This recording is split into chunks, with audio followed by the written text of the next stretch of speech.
Hello there. there.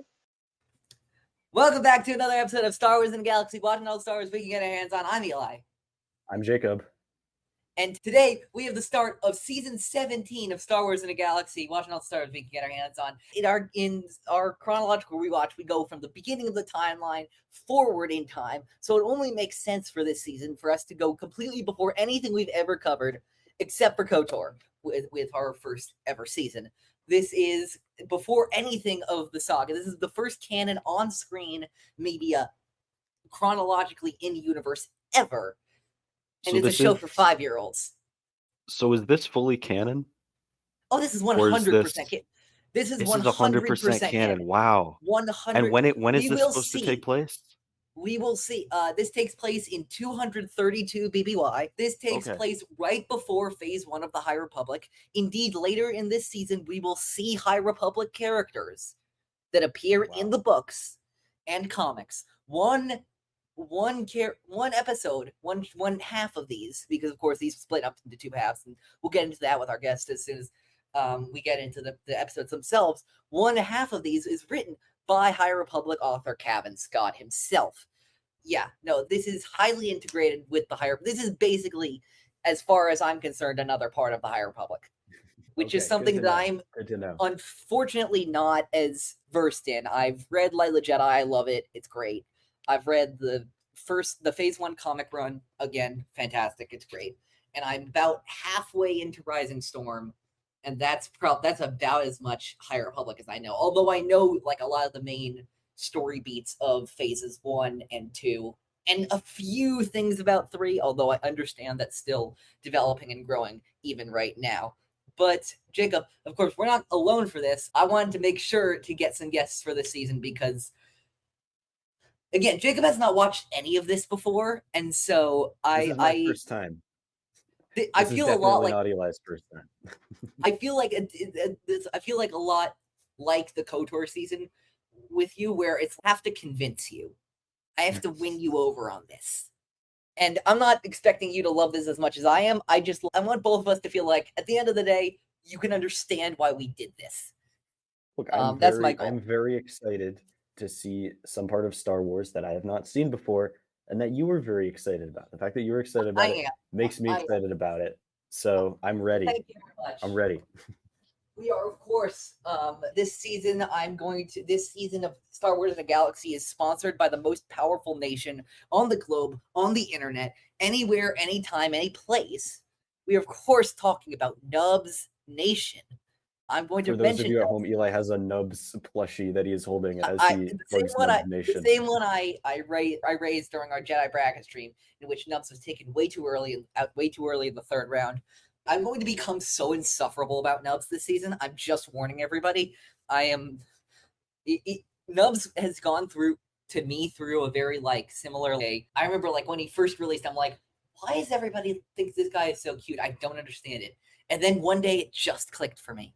And I'm like, okay, it became that meme. I've only known Nubs for a day, but if anything happens to Nubs, I will kill everybody in this room and then myself. But we, of course, are not alone. We have from a great Twitter user who we actually met and didn't realize we met them at Celebration. We saw their excellent Court and Geode cosplay that was signed by every single High Republic author, which is wildly impressive to me that they put this much dedication into this. It is Isabella. How are you doing? Hi, I'm doing great today.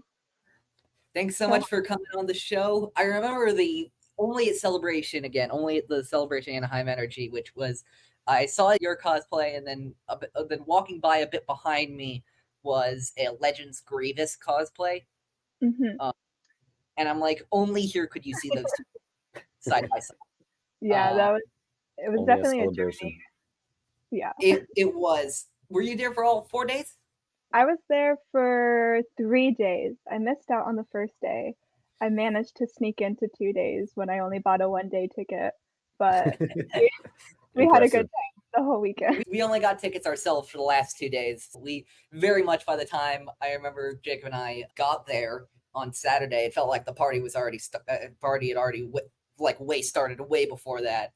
And of course, I swore to myself, this is so great. I'm going to go to every single celebration in the continental United States after this. London, Tokyo, and then skip a year. Hang in there, Eli. Thank you. Thank you, Celebration. Thank you, Celebration. Very cool. But yeah, before we get into Young Jedi Adventures, we asked this to all of our first-time guests. How did you get into Star Wars originally? For me, Star Wars was always like a familial thing. Like my whole family was just pure Star Wars fans and collectors. So my dad was like a massive collector, and like our whole garage is just filled with vintage Star Wars stuff. That was the stuff that I was into. And I do not remember watching the movies for the very first time, but I do remember watching the Ewok movies because those were like my absolute favorite thing. So watching the Ewok movies and watching the Ewok cartoons, those were my peak Star Wars. And then I was like, wait, there's more. I thought it was just these Ewoks and this little girl. This is my only Star Wars. But since then, I think afterwards, once The Mandalorian came out, I got super, super obsessed and started reading every single book, every single comic. The High Republic was like my intro to the comics. And as soon as I fell into those, I read every single one that I possibly could.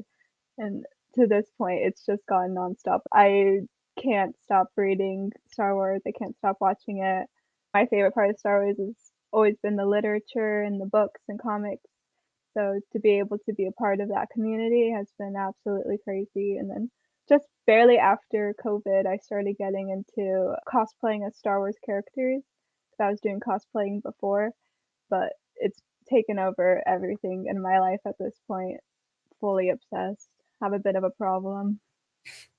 I think we can all describe everybody in the Star Wars community, larger Star Wars community, having a bit of a problem. Jacob is a little bit less connected to this place than I am, but so he's not aware of everything that's happened to like, and I'm not trying to throw you under the bus here, Jacob, at all. But I showed him Cerveza Cristal about a week after the internet's brain had already rotted from that. I love it. I love it. It's fantastic. But you have no idea how many memes were posted from that before you had even heard it. Obviously, Isabella, did you fight in the great Zuckuss Merrick Wars of 2022? Yes, I was hardcore Zuckuss. What's this now? I was hardcore Merrick. Okay, I was hardcore Merrick. I'm leaving the stream then. Have a good night. I'm not supporting that. No, but that was crazy. There was Jacob, for background, there was a Twitter Glup Shitto poll that went stupid viral for about a few days. It was Zuckuss versus Antok Merrick, that pilot from Rogue One. And like half of Star Wars Twitter got militantly involved in one side or the other. It was crazy. Friendships were ruined. Friendships were ruined over Zuckuss Merrick. I keep wanting to say Zuckuss Forlom because those two fit together like peanut butter and jelly, but obviously they don't. They weren't against each other. I'll ask you then this, because Young Jedi Adventures is something that I think for obvious reasons hasn't gotten around to a lot of the fan base. I know in my personal circle, there's only one or two people who have seen it. Even like people who are like, oh my God, Nubs is so cool. And then I ask them, have you seen it? And they're like, no, I haven't gotten around to it. What drew you into Young Jedi Adventures? I think it's just the High Republic. I was so into all the books, read them like one day to finish each book. I was obsessed. So knowing that there was like content coming out, like the first visual show form content of the High Republic, I was like, I just need it so I can get the completion of the story. But also finding out about Taborr, I love pirates in Star Wars. They are my favorite parts of Star Wars. So I was so on board from the moment they started releasing the clips and the shorts and the stuff with Taborr. I knew he was going to be my favorite. I knew I needed to watch it as soon as possible, and it's been so good. People need to watch this. I'm shocked how, again, I think people often underestimate Star Wars shows. This is for me in the same category as Resistance, even though they're completely different shows, where people are like, oh, too kiddie, oh, not for me, whatever. But if you actually watch them, especially for me, these two episodes, I don't know about either of you, but these two episodes for me were a lot of like setup. We needed them. Don't get me wrong, but there's a lot of the really cool stuff happens once we've set up the setting, the main characters, what have you. I used this clip for another project the other day, but very much these episodes feel like that's a surprise tool that can help us later. Absolutely. And I love it. And that is not bad by any stretch of the imagination, but I very much, especially that first one, the Young Jedi, felt okay. Here we go. Here's the planet. Here's the characters. Here's the villain. Here's Yoda. Here you got that, all that set up. But I'm really excited. We do get some great stuff. I thought, not to get too much of my thoughts before we get into this, but I thought Nash's race day especially had some really cool stuff in it. Yeah, no, absolutely, But absolutely, yeah. Before we get into these, I'm just going to quickly do a summary of these 4 shorts or these 2 episodes, so that people know what we're talking about when we get into this. In the Young Jedi, a batch of younglings during the High Republic era is about to be taken by their master to a Jedi outpost on the planet of Tanu. Master Zia Zaldor Zana, which I wanted to say because, God, that's such a great name. Master Zia has all of the younglings accounted for to go to the planet of Tanu, except for 3 who are completing one last training course on Coruscant before they head off to Tanu. Kai Brighstar, Solay, and Nubs. They managed to complete the training course in a record time, but only when Kai listens to his friends and allows them to help instead of going it alone. They board the last shuttle to the planet Tanu called the Crimson Firehawk, piloted by a fellow kid, Nash Durango, who with her mother's runs a shipping company that has its headquarters on Tanu and ships people and merchandise all across the galaxy. As Nash approaches Tanu, she gets a message from Hap, the bartender and the restaurant owner. As I said bartender, and I'm like, no, this is a kid's show. I had to configure my brain like that. The restaurant owner who says his store is being robbed by pirates, so they jet down to Tanu to stop the pirates. Taborr, Valdorn, and his 2 sidekicks, Pord and EB3. Kai duels Taborr while Liss and Nubs scare Pord and EB3 away. And then they get to the Tanu Jedi Temple, and Master Zia congratulates them, as that's what the Jedi's job's supposed to be doing, helping others and securing peace and justice in the galaxy. In Yoda's mission, Yoda asks the younglings to get some seeds for an upcoming Tanu festival.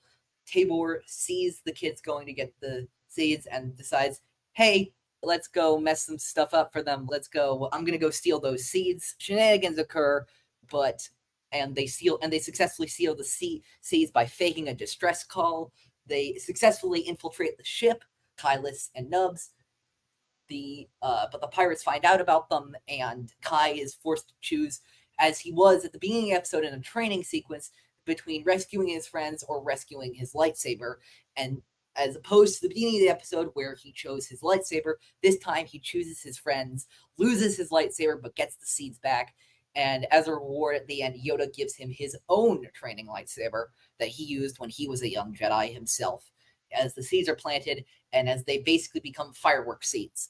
In Nash's race day, Nash is competing in a skiff racing contest against a bunch of other kids, one of whom is her rival, Reyna Zess, who has a lot of credits from her uncle, who's very successful from something, I don't know.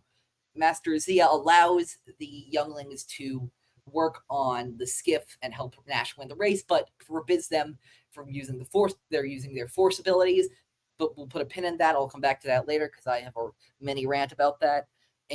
But both Reyna and Nash's ships get stuck in mud, and they have to help each other. And Reyna learns an important lesson about cheating as they work together to get both skiffs out of the mud. Nash barely ekes out her first win against Reyna as they both shake on it and have come to a very diplomatic agreement at the end of the race.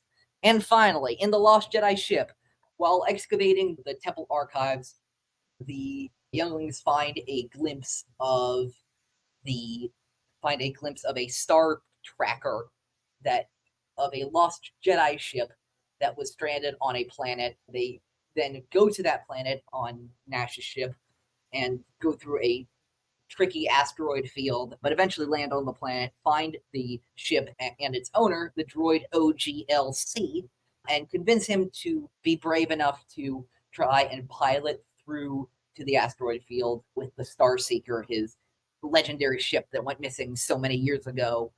And with OGLC back, he can now go back to his mission of exploring the galaxy and finding precious and valuable artifacts for the Jedi to examine. That's a lot we got to get to. But first, I think the best place to start is this intro. This is we just got off of Obi-Wan Kenobi, which had such a creative and interesting intro with the lightsaber is being formed out of the sand as part of the eye and stuff like that.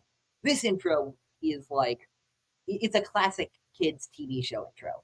We get a little bit of that plot. We get a little bit of the characters. We get a little bit of I think some of it's clips directly from the show. One of them is from this episode. I'll put it to you. What do you think of this intro? I feel like they had the opportunity to make a song, a kids show song, a song that people can actually sing. To have this missed opportunities, but I'll take a fun intro. Yeah, no, I actually really like I don't know, maybe it's my penchant for getting new Star Wars theme songs stuck in my head, because I definitely had this with both Book of Boba Fett and Kenobi. But I definitely remember after watching some of these for the first time, I'd just be going around about my day and going, I'm like, what is that? Oh, it's the damn Young Jedi Adventures theme again. But I understand that. I'm trying to think what that even be. The best comparisons in my mind would be the song from Lego Star Wars Summer Vacation. Real. Gamorrean girls and Gamorrean guys. I only remember that because I watched it semi-recently. Otherwise... I just think Star Wars needs more horrible, catchy songs that divides the fandom, but I will always keep them up no matter how horrible they are. Hard agree. Yeah, I think that there was you're absolutely right, Isabella. There was a real opportunity for this to be the first Star Wars show with a real theme song in that sense. And I think this would have been a great place for it too. I think it would have been very fitting. Let's not do erasure here. It would be the third one. True. Okay, yes, technically Ewoks and droids. Yes. Okay, the droids softly in a danger zone. Okay, look, don't get me wrong. I love the droids theme. It slaps. It's awesome. I love droids. But a contemporary Star Wars show. Canon Star Wars show, let's say, with a theme song, that would be something. But I did think it was interesting and fitting for this show that they had a real style, a clip style intro, which I think normally wouldn't really necessarily work for any of the other Star Wars shows. But of course it works here because we're talking about a very different style of show from your Andors, your Rebels, your Clone Wars, what have you. So I like the intro. It's tough to go from Kenobi to an intro that's just as rave-worthy, because I know Eli has spent a lot of time raving about the Kenobi intro. But I spent the beginning of every single episode we did on Kenobi raving about the intro. I made that a bit. And then we got here, and then I'm like, I'm not going to do that again, but this intro is almost as good. So it's light, it's fun, it fits perfectly. Yeah, I will give it the stamp of approval. Absolutely. Yeah. Then let's get into the main meat of this episode, which I think we should talk about the kids first, because I think the kids are the heart of this show, of course. Our three main characters, Kai Brighstar, Solay, and Nubs. I think that one of the things I like most especially about Kai and Liz. We'll get back to Nubs because Nubs plays an interesting role in the show.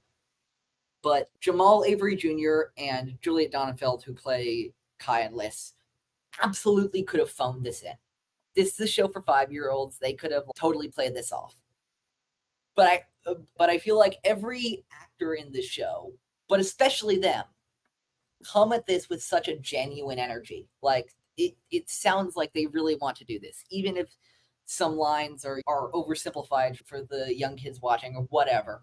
It really feels like this is as much a show for 5-year-olds and 6-year-olds as it is a Star Wars show. And I really appreciate that. Yeah, definitely. There's not this they don't feel like they're better than what they're doing. It's the same amount of effort that would be put into something like the Clone Wars or Rebels.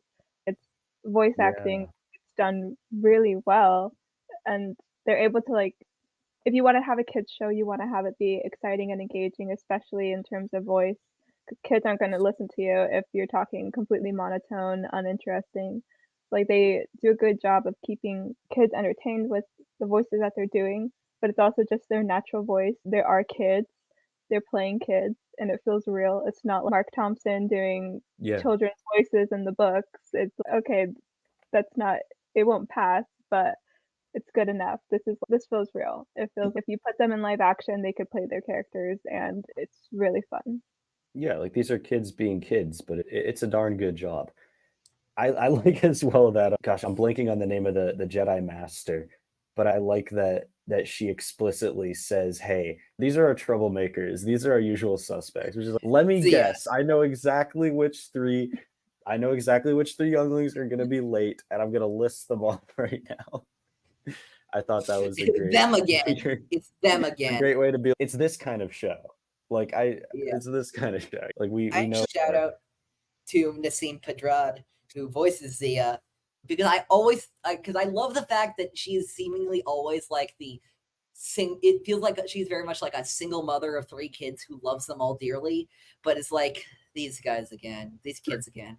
They're like, someday they're gonna play it very much that Obi-Wan line from Attack of the Clones. One day are going to be the death of me. Like, these kids are gonna kill me someday. Like, I love them dearly, but my God, can they sometimes not? I think Nubs, Kai, and Liz, if they're not in the business of testing the patience of every adult in the show, what are they here for? What are they doing? This is what kids want. This is what I wanted as a kid. If I recall, I loved just running amok. So I think this is perfect. It feels a lot. It feels a lot like early Clone Wars too, where it's just like Ahsoka driving Anakin crazy. Yeah. But they're good kids still, but they do stuff that drives their master a little crazy. But she's like the best master ever, so it doesn't matter. She's cool with it. She is. I'm really patience. shocked. I'm really shocked, and I really want to now see. That's my thing, where I remember early on in the show, I'm like, okay, we got to get High Republic characters in here. And then they did. And I'm like, okay, that was great. That wasn't maybe exactly what I wanted. And now I realize what I wanted all along is I wanted these characters in other High Republic Star Wars stories. Mm-hmm. So like Zia is all like fun and patient with the kids now. But what's Zia like when the Niles start ravaging the galaxy? What's she like? She, as we'll find out in later episodes, she knows Loden's a good friend of hers, and Master Maru and all those people. And speaking of those two specifically, as we know, everything goes perfectly fine for Loden Greatstorm and Astala Maru. I am dead serious. Things happen totally fine for Loden Greatstorm and Astala Maru, unless you read The Rising Storm and the end of the High Republic comics. But so I'd be really interested to see how she legitimately, if it's like a throwaway scene in a Phase 3 book where it's like, oh yeah, we have Master Zia and I don't know, Comac Vitus working on this thing or something like that. I think that'd be fun. Yeah, just seeing her dynamic with other masters would be really cool. Especially people in the High Republic Adventures run, because they're all in charge of little Padawans too.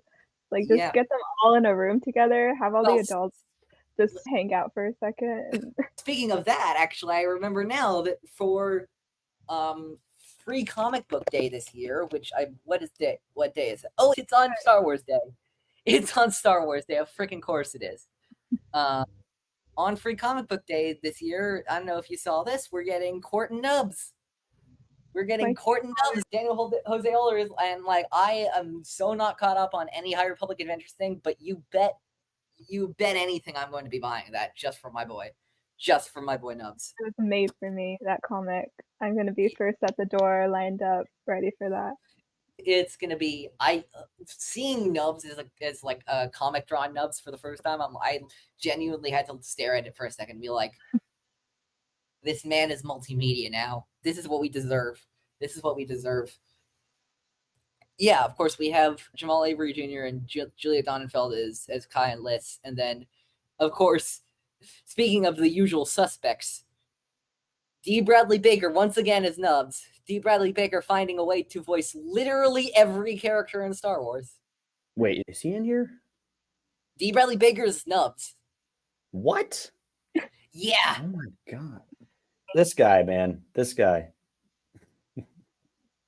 I love it. So, I love it. No spoilers. I don't know, Isabel, how caught up are you on Bad Batch? I have not watched the newest episode, but I've seen all the rest. Okay. I'm going to say this is in as much of a non-spoilery way as I can, because I don't think Jacob's seen any of 3. Have you seen? I have not. I'm Okay. So, I will not spoil anything. But the 7th episode of Bad Batch Season 3 has 3 voice actors in it. D. Bradley Baker, Michelle Ong as Omega, and David W. Collins as a voice of a stormtrooper. And that's it. That's the entire credits for that episode. Wow. This man never fails to astound me with how many different voices he does.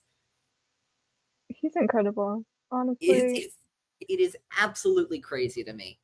Well, because I often go to the credits. Oh, see, wait, is there any voice actors I missed and all that kind of stuff? And then I remember just after 7 Extraction, like sitting there and being like, it's only those 3. Holy crap! It's only those 3. Yeah, we talked about this and Kai and Nubs and Zia. I think also we have to talk about a character that I quite enjoy, and definitely I remember specifically when we started the show. I was like, okay, we have Kai, we have Liz, we have Nubs. They have all their various interests and they have various personalities and all that kind of stuff. Where does Nash fit into all of this? And I like Nash as like very much every Star Wars piece of media needs like an entry point. And Nash very much, I feel like, is a representation of the audience at a lot of points. Where, of course, kids will look up to Kai and listen up. And of course, that's the point of those characters and all that kind of stuff. And their struggles are relatable and interesting, and you face stuff that kids face. But Nash doesn't have the magical powers. Nash is just trying to get by, and she happens to have friends who have magical powers, who are space wizards, and that just, I don't know, I think it makes her a bit more accessible, and I think Emma Berman does a really great job of making her, like, I don't know how to say it other than the most accessible of the Young Jedi Adventures characters. She's the exposition character. Just like, oh, what's a Jedi? What does a Jedi do? And it's here, let me give everything to you. So the audience knows it all at once. Yeah, and that's a good point about the Jedi stuff, and they of course do it with Yoda later in the second part of this, right? When Yoda's mission, she's like, "What's the big deal about this Yoda guy?" Yeah, she can definitely be an exposition feeder, but she also has some, I think, of course, in the Race Day episode, and in some other stuff, she can have some great character development as well. Ever since Han Solo in A New Hope, every time there's Jedi, there needs to be a character who can brashly express disbelief in some form or another, and that's Nash here. Brash Nash, no pun intended. And I think it's interesting, we see things like, who's Yoda? That kind of, I would always be caught by those moments. Wait, what do you mean, the Force? And then you're like, oh, this is meant to be like a first introduction to Star Wars. If you're, let's say you're a parent, if you're younger kids, I want Star Wars. Your older kids doing whatever they're doing. Maybe you got a 4, 5, 6, 7-year-old. You're like, I don't want them seeing like the Clone Wars or something right now. I don't, like, maybe you're not, this is the starting point. And it's clear that they're envisioning, it's clear that Lucasfilm is envisioning this as the starting point for a whole lot of people. I believe that's been in interviews, and I think that a bunch of stuff with the creators of this, and I think there's a bunch of stuff that really suits well to that. I've actually watched this. So I have a cousin right now who's 6 years old, and I've watched this with him, and he's like super into Star Wars, but of course he can't do all the stuff about Star Wars with 6-year-old. Oh, Darth Vader, he was a good guy, but then the Jedi didn't really treat him that well, and then he went to the dark side. That stuff. How do you get the suit? Oh yeah, we'll tell you someday. We can't really explain the burning alive to a 6-year-old yet.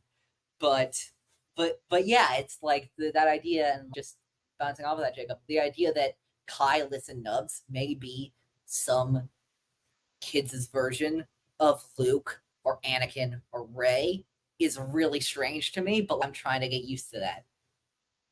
I definitely had to keep a kind of adjusting my expectations or my lens for this show, because it is very different from any other show that I've experienced, obviously. But sorry, go ahead.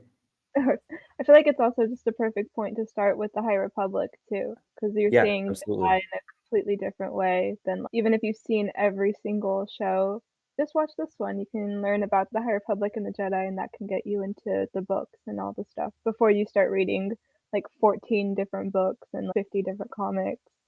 It's just a good jumping off point. They do a lot in the High Republic, and I think that was an appeal for me as well, because again, as I mentioned, I haven't gotten that far into the High Republic, but this show does not require you to know a lot about the High Republic. But what I do appreciate is that later on, it puts in those things. There's that, of course, we have Loden, Nastala, and all those stuff. You have that episode where they do, it's called, I believe, An Adventure with Yoda, where they're chasing some pirates, and you see a familiar symbol on one of those crates, which I did not catch the first time around, and I had to. I remember I was looking on Twitter. I'm like, oh, that was the Nile. Oh no! I definitely didn't catch that. Oh no! This was not in one of these. Oh, okay. I was like, what? I was like, Nile symbol. Oh no! I gotta come clean. Okay, good. We'll get there. The second one was called Yoda's Mission. There's a separate episode called An Adventure with Yoda later, which is confusing as hell. No, yeah, that's much later. But yeah, it's a great introduction. We are well into the era of disconcertingly similar episode names across shows. We're fully in that era. I can't think of another off the top of my head, but I think that every day when I'm watching Bad Batch. I can. Bad Batch, Season 3, Episode 5, The Return. Mandalorian, Season 3, Episode 8, The Return. Oh, geez. Well, there you go. There's one that's identical. I didn't even know about that one. Off the wall. Also, Bad Batch episode, like Season 3, Episode like 11 or something. Point of No Return. Clone Wars, Season 5, Episode like 11 or something. Point of No Return. My personal pet. Going crazy with the names. I want like a whole paragraph of a name just on it, so they could be as original as possible at this point. Like, honestly, I support that. Honestly, with the High Republic, there's a good example. High Republic, Claudia Gray's first book? No, it was not Claudia. It was just Ireland's first book. A Test of Courage. Star Wars: The Clone Wars, Season 5, Episode 6, I think. A Test of Strength. Or maybe it's A Test of Courage. I can't honestly tell at this point. George Lucas once said it's true or whatever. So it's all meant to be that way. Don't worry about it. Yep, absolutely. And then, of course, we get down to Tanu, and we see, of course, Taborr Valdorn, which we know. Isabella and I, we know. And if y'all have seen Young Jedi Adventures, and I'm, again, of course, promise Jacob, no spoilers at all. This is going to be, Jacob, this is going to be my new version of hashtag fuck Bode Akuna, where I'm just going to keep saying until we get there. One day I'll find out. I spent so long wondering about Bode Akuna. I spent so ridiculously long wondering about Bode Akuna in Jedi Survivor, Isabella, because he just kept saying, you won't understand this yet, but fuck Bode Akuna. And eventually I understood. And yes, I have to agree. I'm not a fan of that guy. I'm not a fan of him. But yeah, no, I think actually that was something that even before, like, even just after the first drop, I'm like, what's really interesting that they made the villain another kid. Like, it really is. Because they could have not. We will, and by the way, they will expand our villain catalog to non-kids. Of course, I'm thinking about the gang ghouls later on. And of course, that guy who I will not try to describe right now because I will like shoot out a bunch of expletives. Raxlow. That stupid guy Raxlow. Wow, okay. I'm looking forward to this one. I am. I think my toxic trait is that I'm in love with every single villain in Young Jedi Adventures. I love them all so much. they're all just, especially Raxlo. Sorry, he's my boy. Look, we're just so. I specifically, in our catalog of like the shorts we're looking for, I specifically picked out all 3 stories with Raxlo this season, just so I could be like, okay, yeah, and screw this guy. So I'm glad we got you on for these and not for that one, because I think less kind words would have been had about Raxlo. We would have had some serious beef going on. I'm actually making a Raxlo cosplay right now. I did see that. I'm really interested to see that. I just like, as much as I don't like I like the character, obviously. I just don't think kind of asshole. But that's actually another thing that surprises me about this show is the caliber of actors they are able to get for this show. Because that's Haley Joel Osment. Love him. Haley Joel Osment is Raxlo, Tig Notaro in a role that we'll see later, Nassim Pedrad. Obviously, I'm trying to think of another. Oh, well, Nashir Dalal, actually, the voice of Rampart and Boda Kuna. We'll see later on. And then there was another one. Oh, yeah, this is just significant to me. This is not like an actual famous voice actor, but I just care because it's funny. Because the guy who voices Pong Krell appears in one of the episodes as minor character. Bull, I think is that character's name, right? Ishbull. Is there a character named Ishbull? I know that for a fact that we will watch that episode. Yes, that will be fun. Yeah. All right. Okay. Yeah. I was getting myself on a tangent about that character. But anyway. Yeah, and of course we also get our exposition in this episode to Kublop Springs on Tanu, which I remember specifically because this came out like right after we did Star Wars Droids. And Star Wars Droids, the second planet that they land on is called Anu. And I remember being like, that's a weird coincidence. Oh, anyway. But yeah, I'll actually just throw it to the both of you about anything like expositionary for the Young Jedi that either of you want to touch on. Isabella, you want to go first or? Sure. I just really like the initial introductions to each of the characters. They get going with it pretty quick. Oh, this is Liz. And when the moment she goes onto Nash's ship, it's oh, she's good with animals. So that way you already know that immediately. And it's oh, here's Kai. Of all of them, they're all good kids, and they like work to establish that they're not here. They're troublemakers, but they're still Jedi. They still believe in the cause, and they make sure to enforce that really quickly. They're not just like a bunch of bratty bad kids, and then you get introduced to the bratty bad kid, and it's okay. Here's your obvious bad guy, but they just do a really good job of not talking down to kids when trying to introduce them to a lot of the topics. Star Wars can get really confusing sometimes. And so it's okay, you have your Jedi, here's what they do. You have your pirates, here's what they do. You have your pilots, here's what they do. And it works really good to just have a clear timeline of everything going on in such a short amount of time too. Some writers take some hints because you don't need 5 episodes of exposition. You can just have a quick 2-minute discussion and get everything out of the way so you can get your story moving fast. It just works really good in my opinion. Yeah, I think that the writers do a pretty incredible job here with getting the show on the road, but not making it feel too rushed either. I think that Nash is a really helpful character in that regard. I think that also, you said it, like this show doesn't talk down to its audience, even though we know who the audience is. Everyone knows who the audience is, but I think nothing about this show ends up coming off as maybe saccharine or preachy or anything like that to kids. Even we have some pretty like notable repetition of the "you can't do this alone. That's what friends are for." That's like the catchphrase of this and the in the next episode, it seems, where it keeps getting repeated. But the point is actually a bit deeper than that. And maybe this might be blending into Yoda's mission. I can't remember exactly where one begins and the other ends. You have Kai having to learn his lesson of the people, his loved ones, his friends, the people that he relies on and who rely on him are more important than material possessions. They're more important than his lightsaber.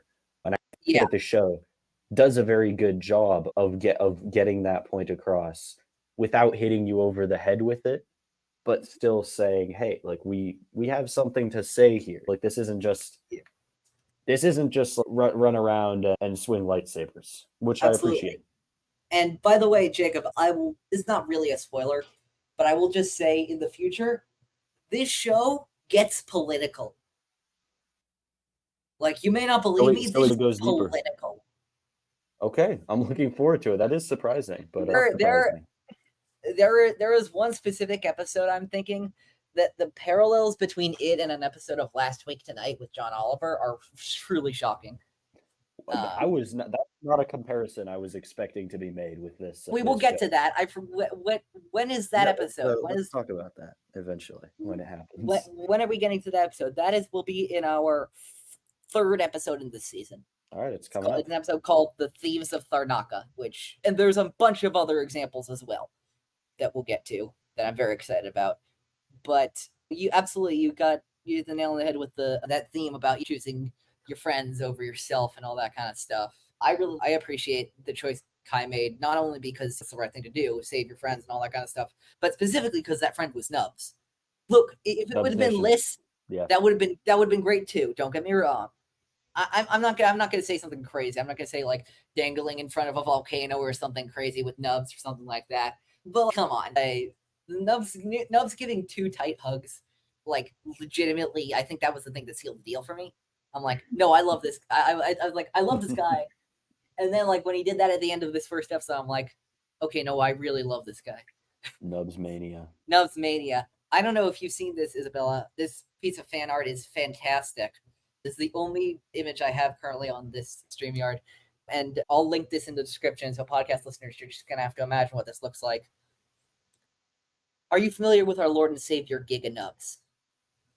Oh, I love this picture. Giga Nubs. Lakeith Stanfield Kai.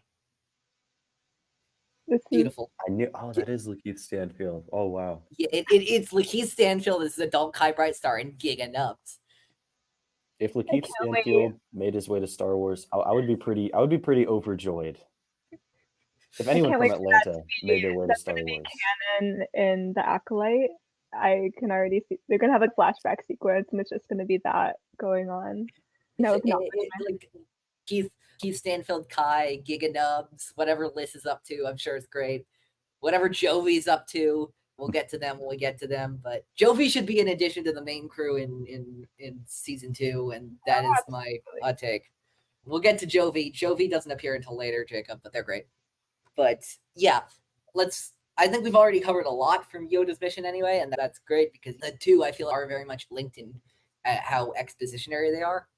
Absolutely. But I will ask you both about this one. This is something that's been an interesting reflection for me because as listeners may know, I don't know, my favorite Star Wars character of all time is Yoda. I have always been attracted to the wise mentor figure. Like, I love that archetype in stories, and I think Yoda is one of the best of them. And I think Frank Oz's Yoda voice is such an iconic voice in the history of film that I think is... And look, I think Tom Kane is incredible. I think he's done great things with Star Wars, and it's such an unfortunate thing that, unfortunately, I believe it's a stroke, has removed his ability to ever voice act again for Star Wars. It's a tragedy. I was never a huge fan of his Yoda voice. It was fine. I liked it fine. Whatever. It never bothered me or anything. But for me, it was always Frank Oz is great, and then I like Tom Kane as Yularen and the narrator and stuff like that, and all that kind of stuff. Like, I didn't think of him as Yoda mainly, specifically. Okay. And then we got Piotr Michael in this show. This was the first ever animated Yoda since Tom Kane, and it seemed like very much they were shying away from this.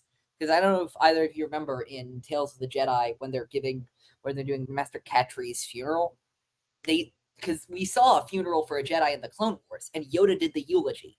But it wasn't Yoda with Master Catri, it was Ki-Adi-Mundi for some reason. And I think the reason was they didn't want to have to recast Yoda that soon. I see. So for this one, obviously, they decided they wanted to have Yoda, and they wanted to bring on a new person as Yoda. They wanted to do Piotr Michael as Yoda. I was wondering what the two of you thought of his voice. I don't think it's a cute... You liked it? I like it. I feel like it's a good change because it does take place hundreds of years before we see Yoda in the prequels.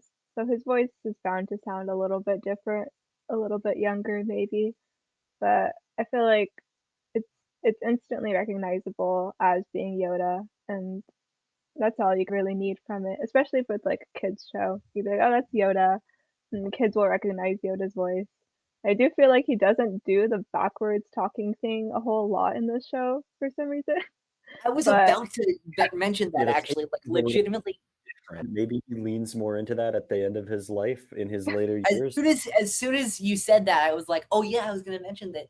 I feel like that is something that, especially, I think the films, all of them that Yoda's in, the original trilogy, the prequel trilogy, and of course TLJ, has stayed pretty faithful to that. And I think the Clone Wars and Rebels has done fine with it, but I do remember there being a bunch of occasions where I'm like, that really should have been backwards more. Like, I feel like the TV shows specifically have been straying a little bit away from that, which, whatever, doesn't matter. But, like, I definitely noticed it like you did. That I'm like, no, that should be, like, there's a line like, a lightsaber can always be replaced, a lightsaber always can be. Come on. It's not that hard, people. It's not that hard. And, of course, it's not always backwards, but I did notice that. Maybe it's also because this is a show, this is for maybe 4 to 6 year olds. I'm not sure what the exact age range is. Maybe someone thought that it would be a little too confusing for them.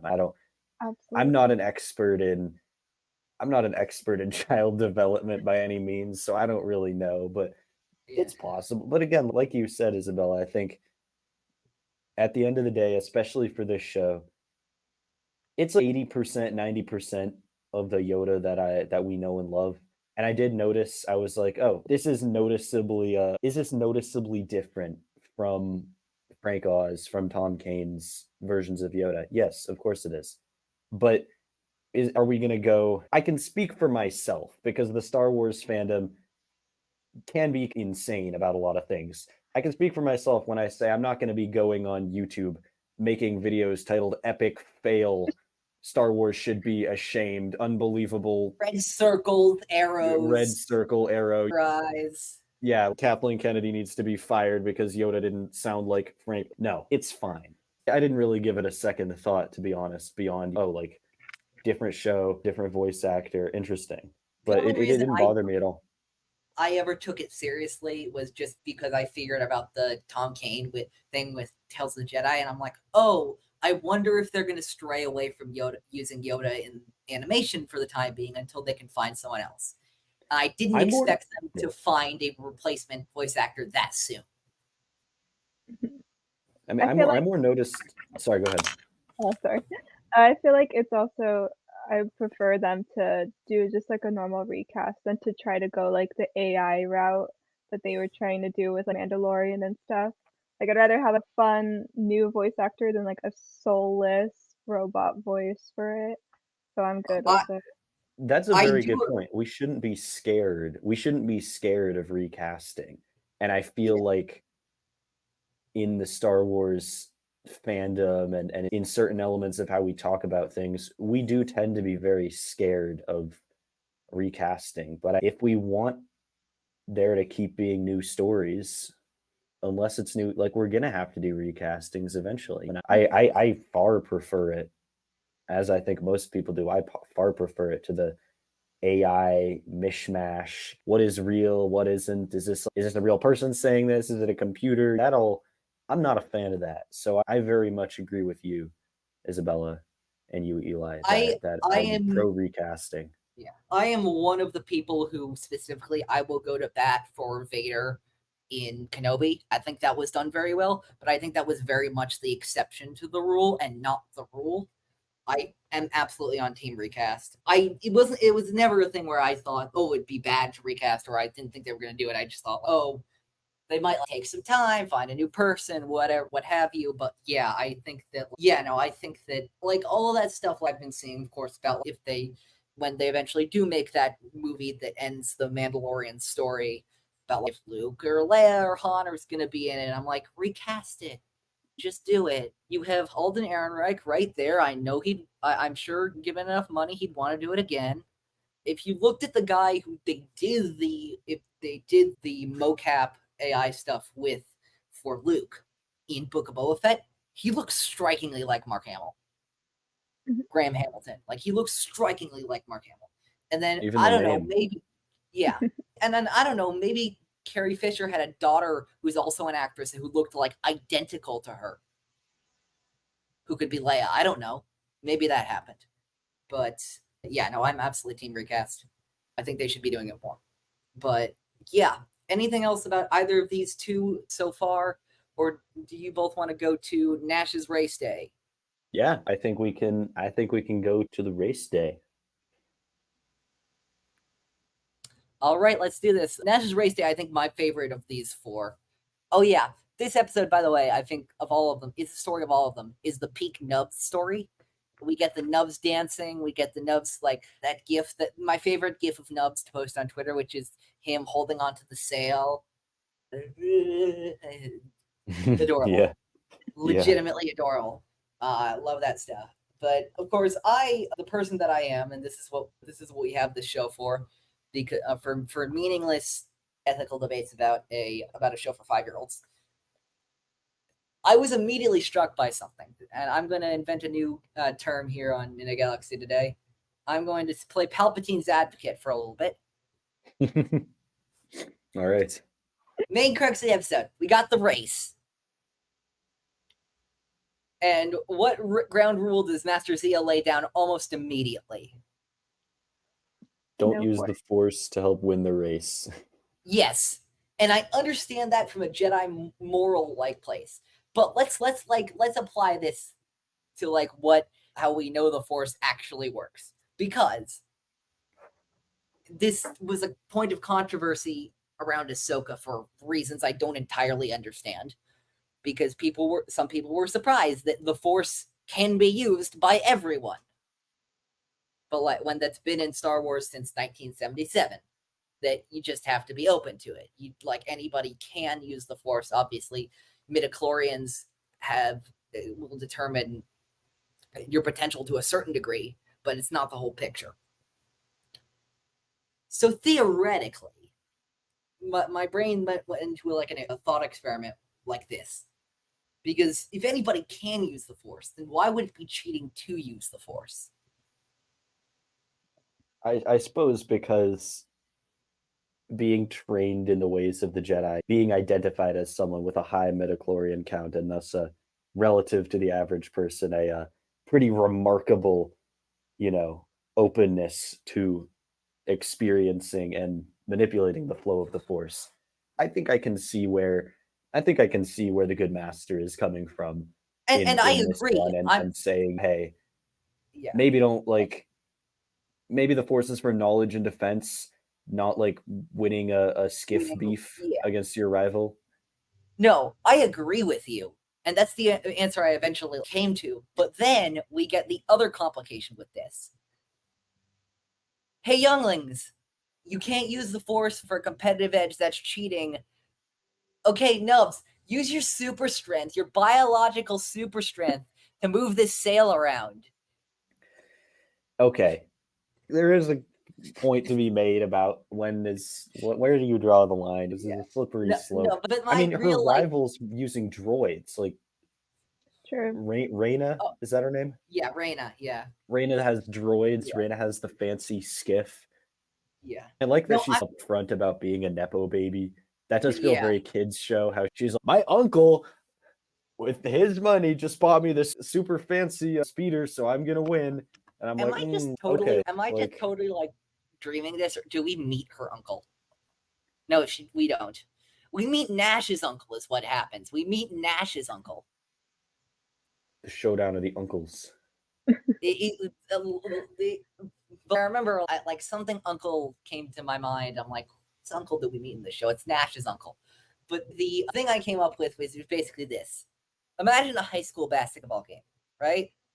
Obviously, if you trained any of those kids up good and strong enough, they could be as good as an NBA player. But now imagine you place LeBron James at a high school basketball game. That won't be fair. Even if technically one day one of those kids could be as good as LeBron.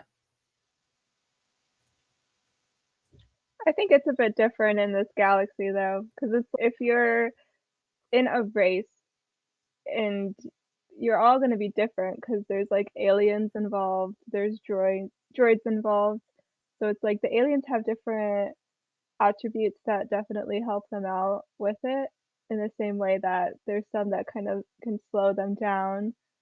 So I feel like it's just a matter of skill at that point because it's not like it's like Neb's using his strength. That's just a part of his species in the same way that I'm sure there's like other species that were involved that, oh, maybe their eyesight is really good or maybe they can work with stuff in a different way. So it's like each of them have their own advantages that they use with it. Yeah.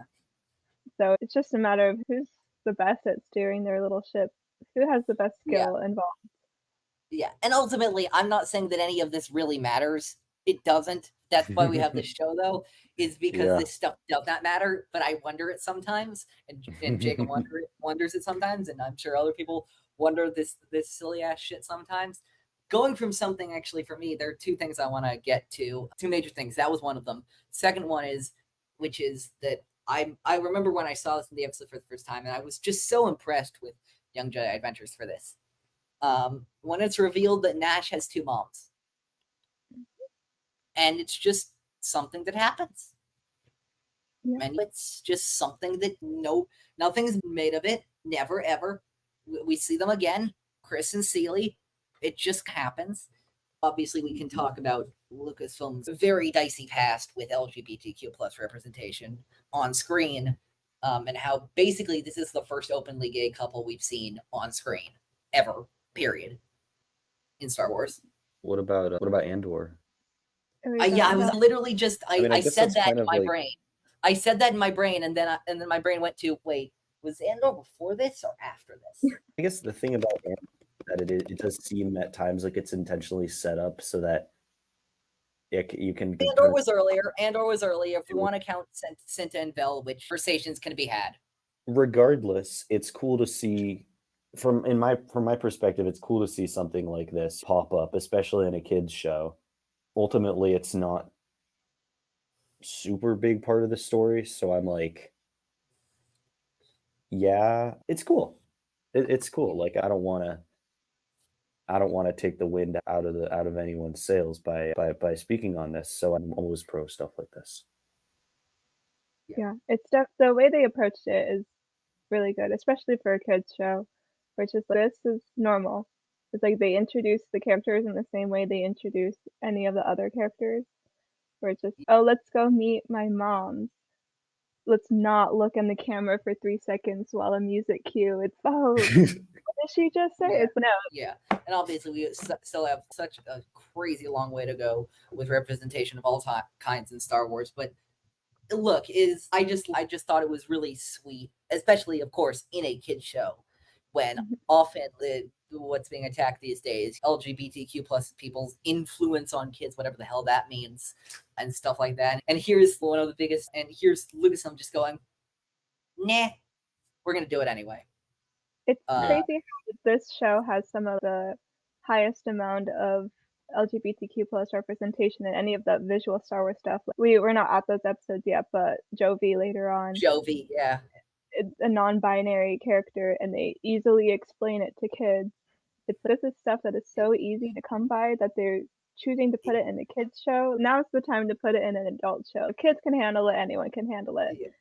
I'm holding out hope for, of course, Acolyte is a huge one because, of course, we have a queer showrunner on that show. But yeah, no, absolutely. I think in other Star Wars shows, Mandalorian, Andor, what have you, there's always a ton of room for more of that stuff. But it was just a nice surprise seeing that here. I will say, actually, I'll throw this to both of you before I say one thing I wish might have been changed with this. Not really. I think this is a great episode. Isabella, what do you think? Yeah, it's just a lot of fun. Like they do a really good job of just pacing everything and making it entertaining for everyone, I guess. It's not it's not dumbed down. It's not like you're watching a kid's show, obviously, but it just feels entertaining to watch. It's just they do a good job of like, expanding on the story, expanding on the galaxy. Like we get to know more about the people of Tanu in this episode, like each episode on. It's just really they do really good at making that environment feel like real and lived in. Like this is a tradition that they do all the time, and like you're just a part of it. If they do a really well job. Yeah, I like how mellow it is. It is a kid's show, so maybe compared to a lot of look, it's not. Look, I'm not expecting stares directly into camera. It will always be that mellow, Jacob. It will always be that mellow. Okay, I know it'll probably ratchet up the intensity, but it's not going to be crazy, but there is a very much a sense like I think it does something similar, although not to the extent of Rebels season 1, where at the beginning of your season they're like, "Why are we doing an entire episode about getting Melu runs?" Yeah. And then by the end of the season, you're like, "Can we please just go back to the episode just about Melu runs?" My train of thought. My goodness. Yeah, I think that it does a good job of delivering something worthwhile, while also saying, "Hey, not everything has to push the boundaries of what's expected in terms of how intense is this, how dark is this, how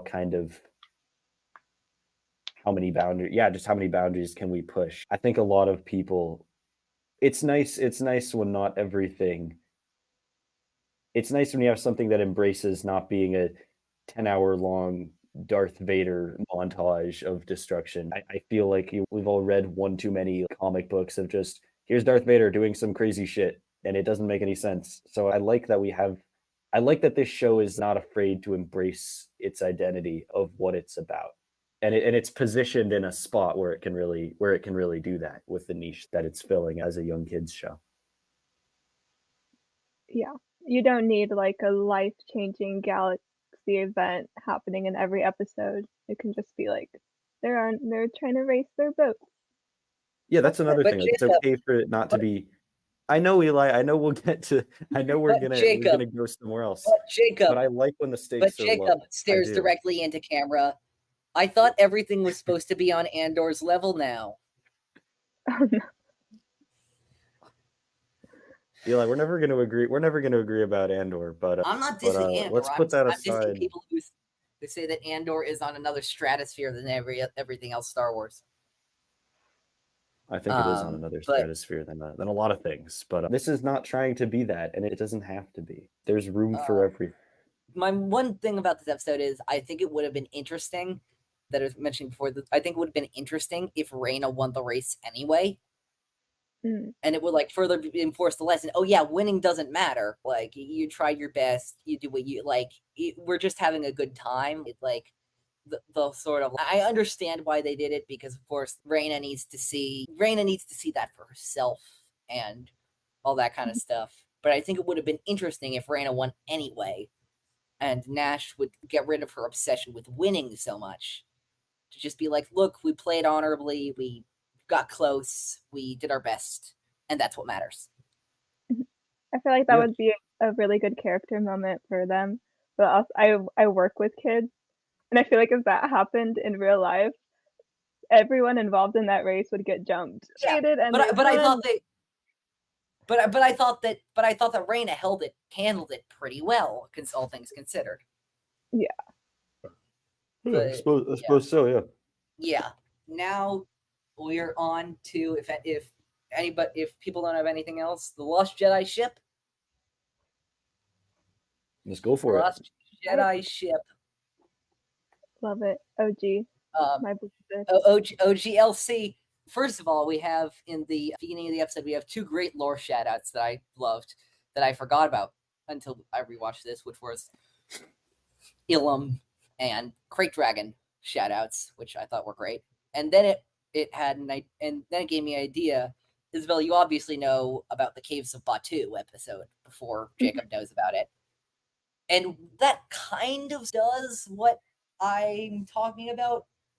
I think there's still room for a Kai, List, Nubs, Jovi, the entire Youngling class to do a gathering next season.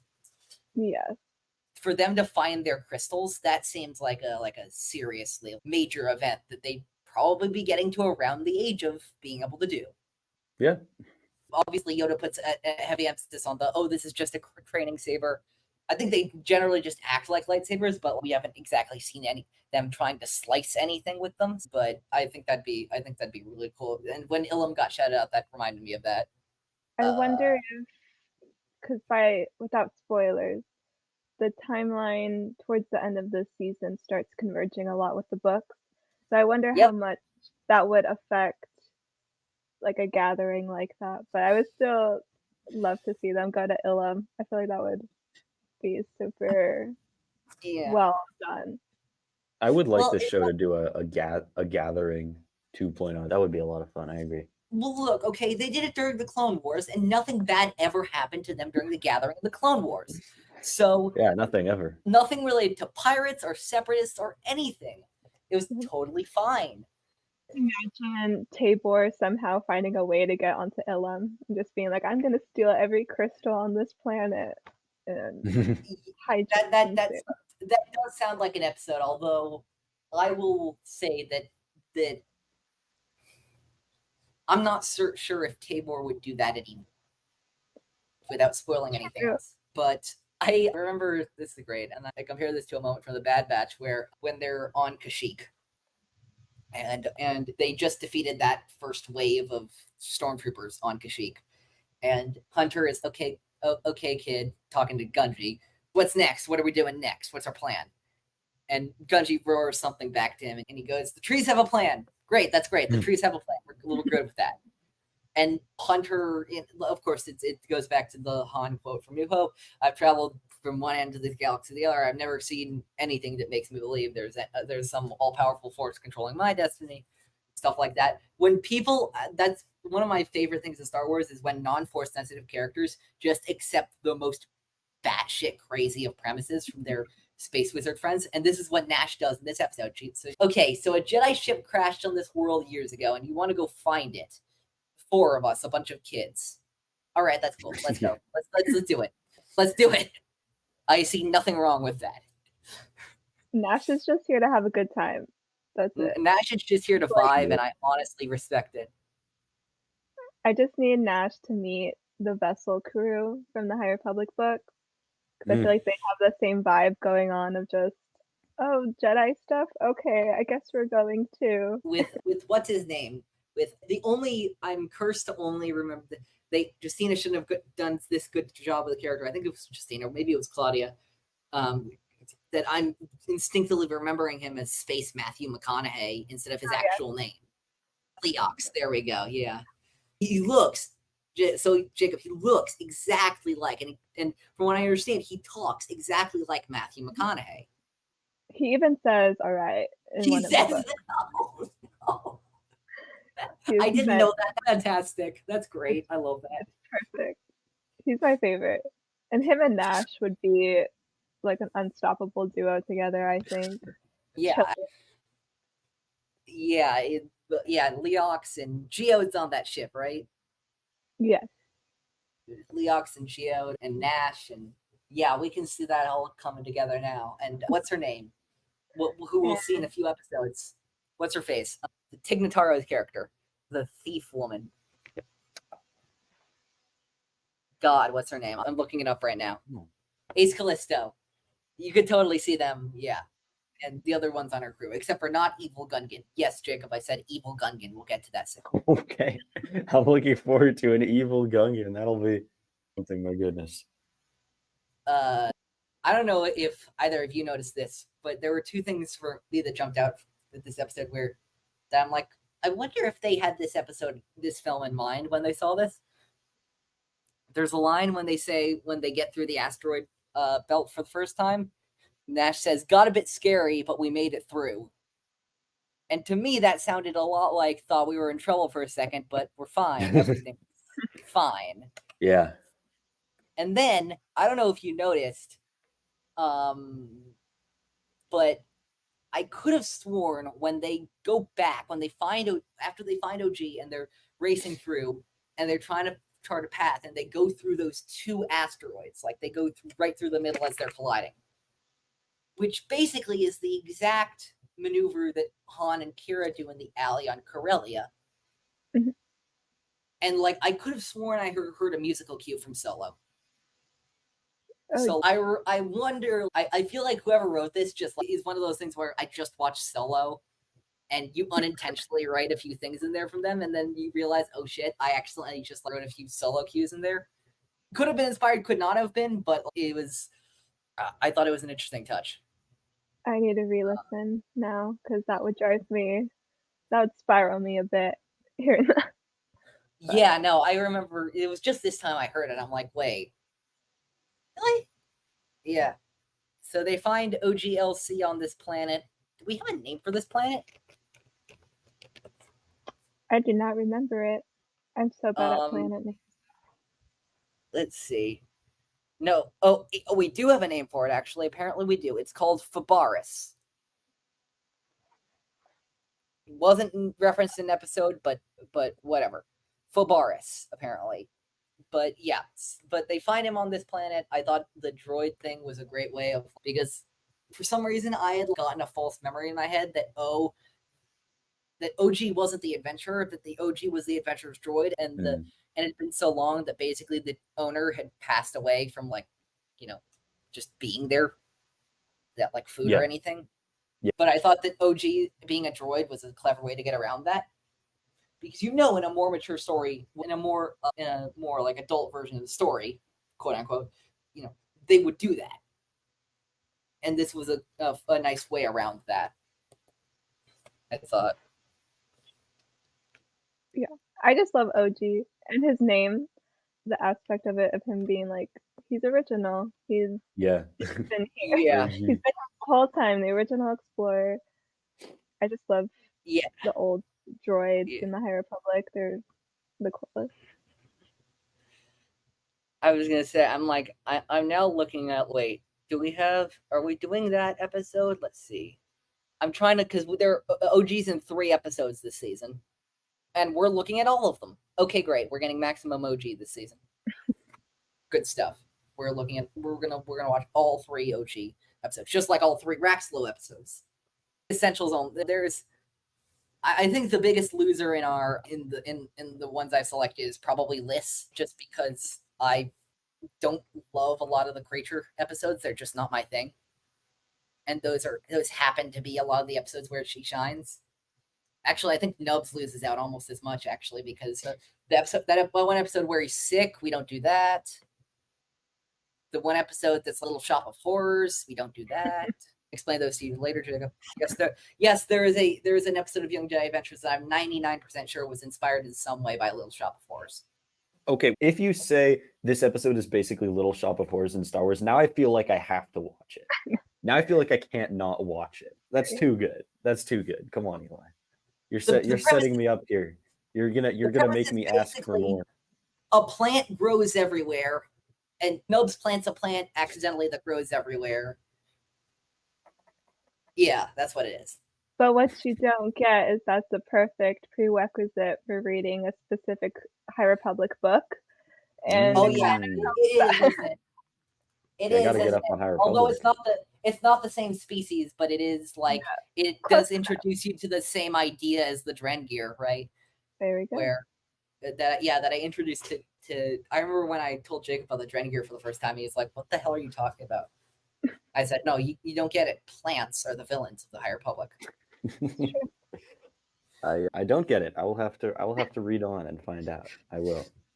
But yeah, do either of you have anything for any of these 4 episodes?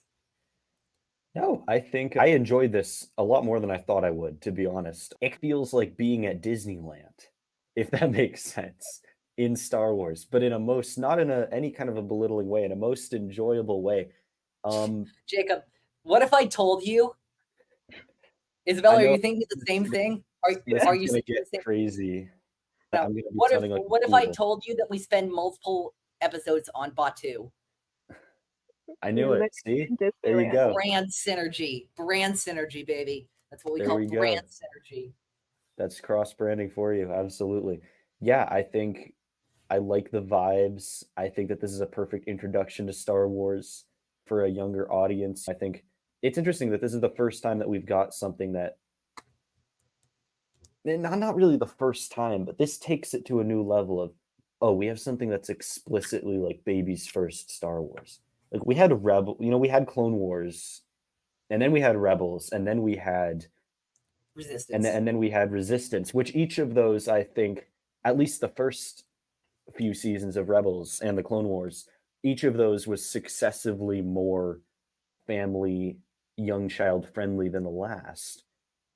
But it's still each kind of, it feels like it feels like it wants to grow. And then I'm very curious to see if that's going to happen here. I don't think it will, but I'll in either say, case, I was very opinion, pleasantly surprised by the animation as well. I thought the animation was pretty gorgeous, pretty fun to look at. I think, again, this is a kid's show, but clearly this is not at all something that anyone in any part of the production is phoning it in on. And I appreciated that a lot because it was very fun to look at as well. They take this seriously, and I really appreciate it. Isabella, I'd love to hear your opinion on this, but for me, I think that this season grows up, I'd say, a little bit. Like, not a lot, but like just a little bit. Yeah, I agree. I see that you start off simple with it, with each of the stories follows a very simple theme with it. But then as it progresses, it definitely has connections back to where it started with. Its characters start reoccurring, themes start reoccurring, and you start getting more development with each of the characters as it progresses. So I feel like it definitely helps the audience mature with that. They learn mellow. People change over time, as does the audience changes over time. And they release each episode with a pretty large gap in between them. So it's like that's the other thing aging and the kids grow so fast too. So it's like your audience is aging rapidly as your show is aging too. So that's the thing that struck me so much, honestly, which is that, Jacob, I don't know if you know this. So this show, as Isabella just mentioned, released in 4 drops, basically. Okay. They would premiere on Disney XD at certain times, but we would get them all on Disney Plus on the same day. And I remember specifically for me, like each drop was the expanding brain meme. I feel like every time it was like, oh, this is getting real. Oh my God, what are they doing now? Yeah. I'm like, I God, if that, we get a season 2. Hopefully. Even with the way that season 1 began, it's always a fun adventure. And then by the very end of it, it's, oh, I think this was my favorite Star Wars show to come out this last year. I feel like the development for the characters reached such a good level that they were able to develop them so much. I wasn't a huge fan of Ahsoka, so seeing the development done with these characters versus a lot of the development done with Ahsoka as well, I was like, I feel like more connected to this story than I did with the last one. So it was just really cool being able to see that development happen in real time. And I'm sure the next season onwards that they're gonna do are just gonna get even more and more like experience with it. It's just gonna get better as it goes. Because that's the other thing that you got to imagine, and that's of course something that I'm sure you've thought about as much as I've thought about, which is, of course, this takes place right before the start of phase 1. And phase 1 starts with an extremely happy and joyous event called the Great Disaster.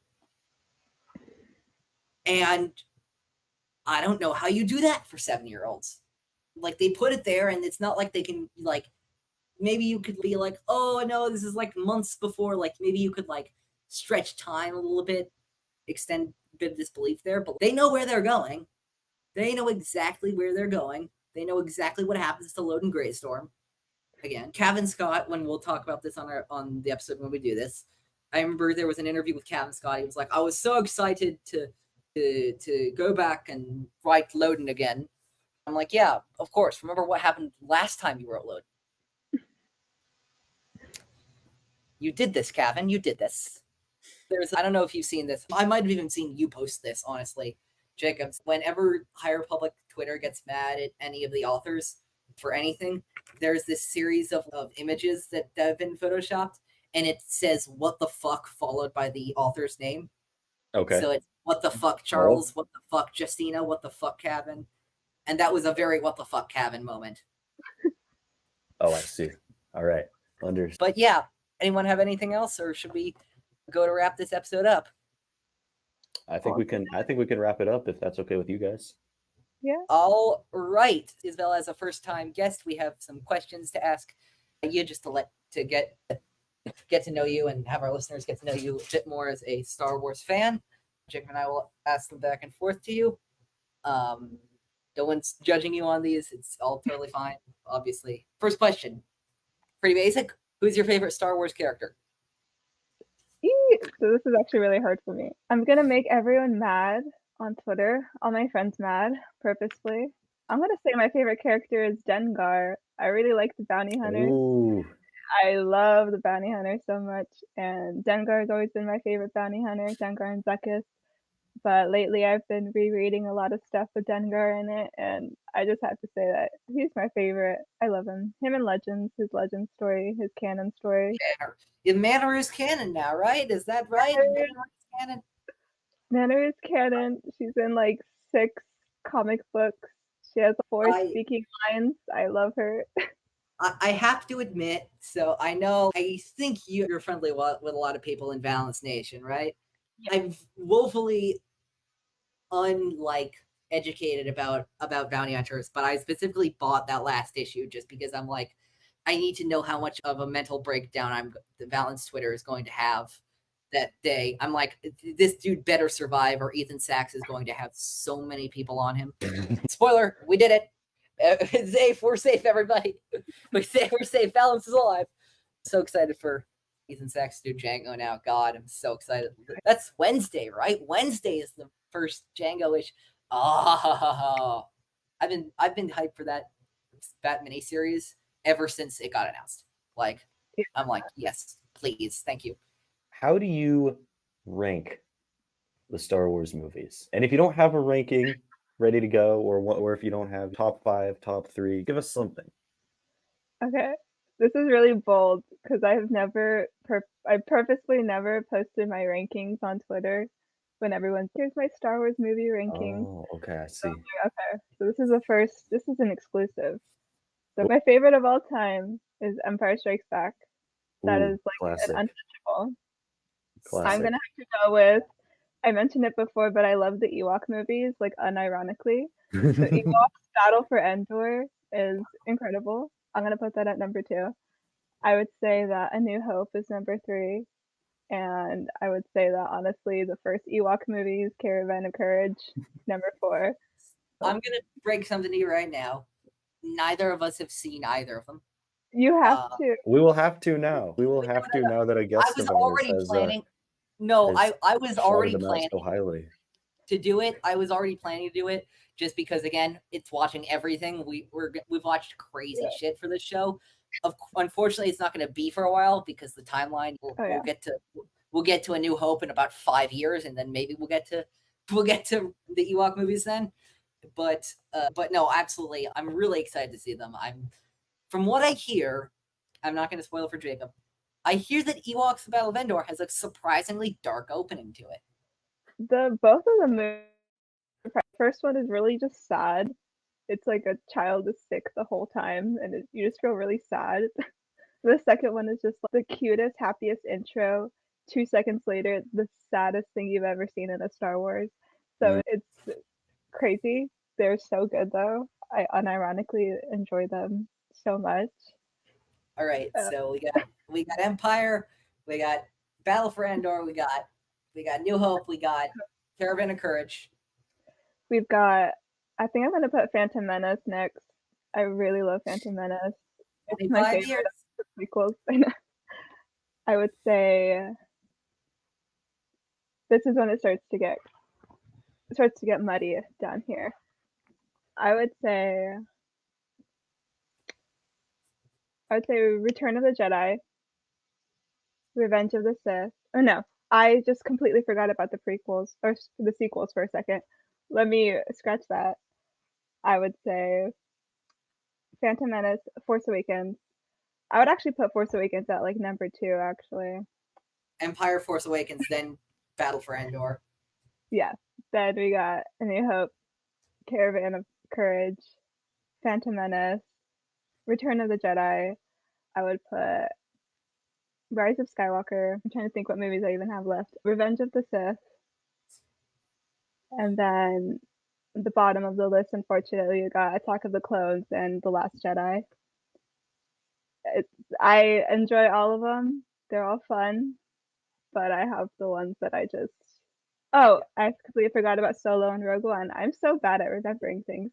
Rogue One, I'd say, is up in like top 4, and I'd say Solo is up in like top 5.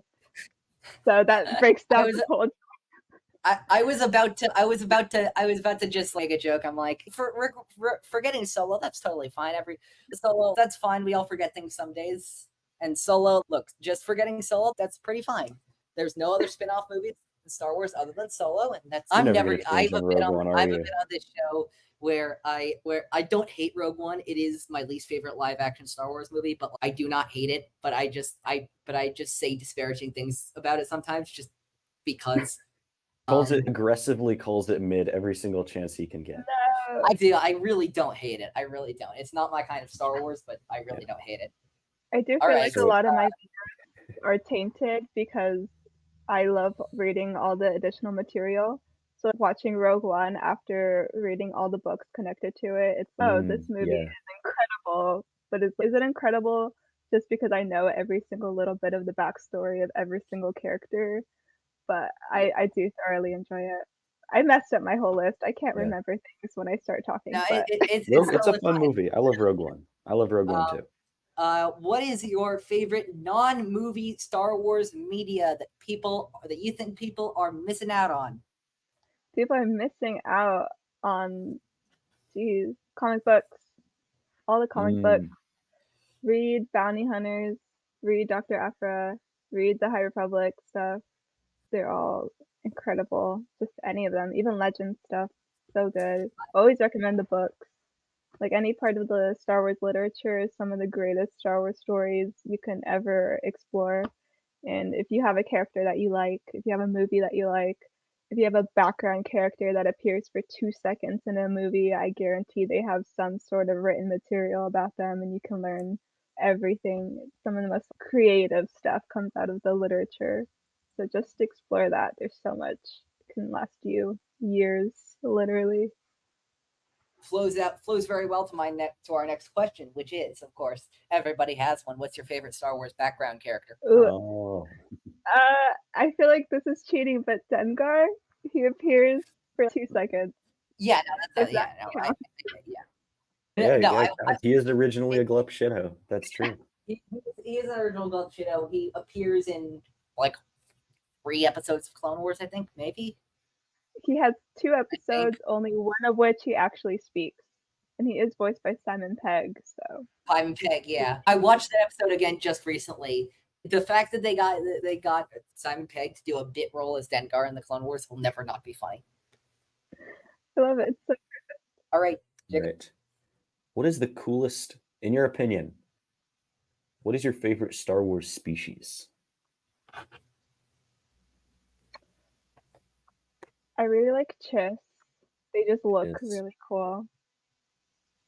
Geez, there's so many. I feel like I just have brain rot for Dengar and Manaroo, but Manaroo's species are called Aruzans, and in Legends, they could share their emotions with other people using technologic links in their head.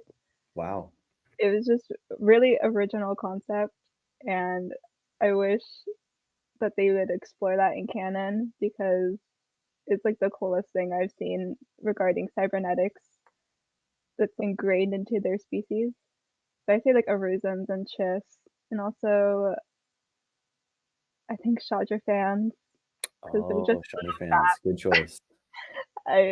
Those are my top 3 species, definitely. I just immediately flashed to Kabe, obviously, but you're probably thinking he's my other son, right?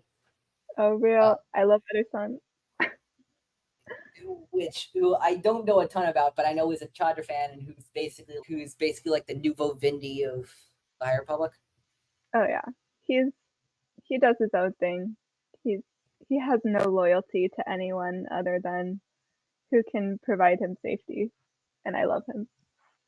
If you lived in the Star Wars universe, what would you want your job to be? What would your Star Wars job be? Definitely some sort of underworld, like informant, or maybe smuggler, but I don't feel like I'm qualified enough for that. So I'd probably just work secretly handling information and working behind the scenes, not in the danger area.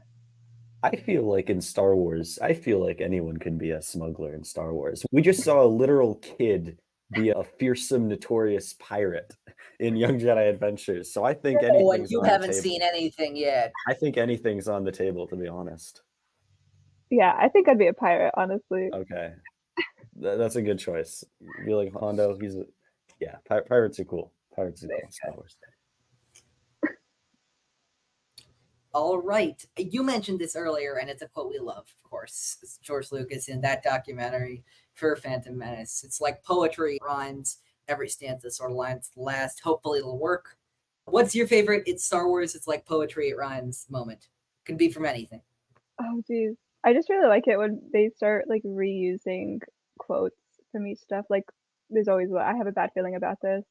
But then, like, when they start changing it around just a bit, so it's almost I have a bad feeling about this, but they don't quite say it. That's Rogue always One, cut off. Yeah, the more you have fun with it, I just love, like, they're not taking themselves seriously at that point, and I love that. My favorite one is Lando in Battlefront 2, where he looks at Shriv and he goes, "You have a really bad feeling about this." That's a good one. That's a good one. I was just playing through the Battlefront 2 campaign the other day. Such a good just story. For funsies, and I really loved the Lando and Shriv dynamic. It's a fun story. It's a comfort story for me, to be honest. That Battlefront story. I will ride hard for that story. Go ahead, Jake. All right. Excuse me. What is your favorite planet in Star Wars? Ooh. Batu. I would say Batu. Just the idea that you can go there and see all the lore in person that's been established in the books and now in the show. There's so much lore behind the planet, and I feel like it's my favorite part of Star Wars, where it's just they've got the underworld going on, they've got the seedy gangsters, they've also got the nature and the forest aspects of it. It has every little bit that you want in the Star Wars galaxy. I love the vibe of it.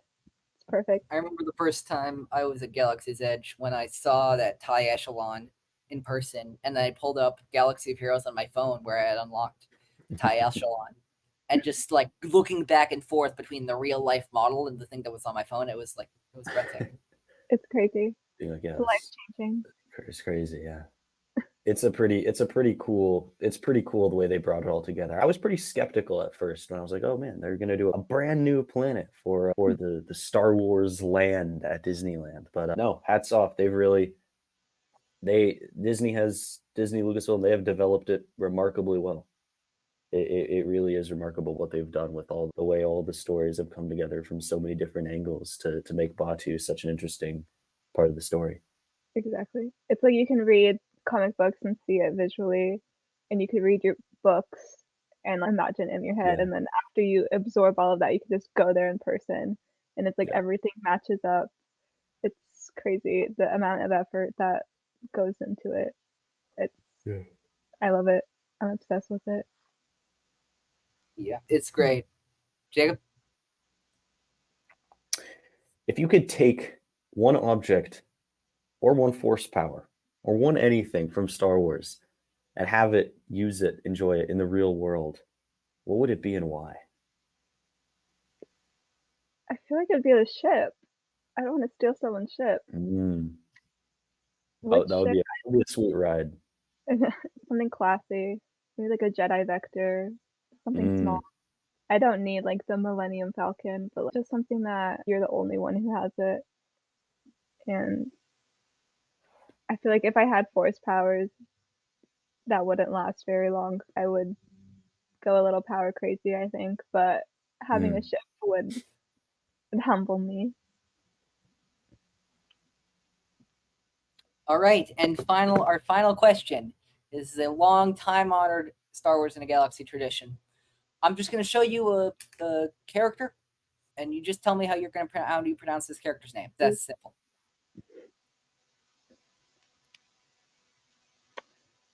Is that Zam Wessel? Yeah, it is. So we've had this bit going on with our friend Taborr from A Large View of the Force going on for forever, where he thought it was Wazelle, and we thought that was crazy. And every single person on this show, minus one, yourself included, has said Wessel, because obviously we have beaten him over the head with that point now. It's not funny anymore, but we do it anyway to keep the tradition. One final question for you, obviously, which is, of course, thank you so much for being on this episode. We enjoyed having you here. Where can everybody find you and all the stuff you do? Yeah, you can find me on Twitter, on Instagram, and on TikTok, except I'm still new to TikTok, so I don't know what I'm doing. All my ads on there are all IsabellaCrafts, one word. Yeah, I post pretty regularly on Twitter, so if you want to hear me screaming about random stuff, especially comics and politics, then find me on Twitter. And if you want to witness me try TikTok, attempt anything on that app before it goes down, you can find me same at IsabellaCrafts. Great. Thank you very much for coming on. That's going to be it for this episode of Star Wars in a Galaxy. Next week, we are going to be continuing with our coverage of Young Jedi Adventures. We're skipping the 3rd and 4th episodes. We're going to watch the first half of episode 5, the Jelly Fruit Pursuit. We're going to watch all of the 6th episode, both Squadron and Forest Defenders. I think my favorite 2 stories of the first drop. And we're going to watch the first half of 7, called The Jedi and the Thief. Until then, you can find us everywhere at In a Galaxy Pod. You can listen to us on Spotify, Google Podcasts, Apple Podcasts, wherever you listen to your podcast, we'll be there. I hope y'all are enjoying Epic Confrontations. I think by the time this releases, we'll have our newest match out, Sean Broom versus Nikki Kumar. We had a great time following that match, and we hope you're enjoying that. And I think, in the meantime, all there's left to say is may the Force be with you always. Always.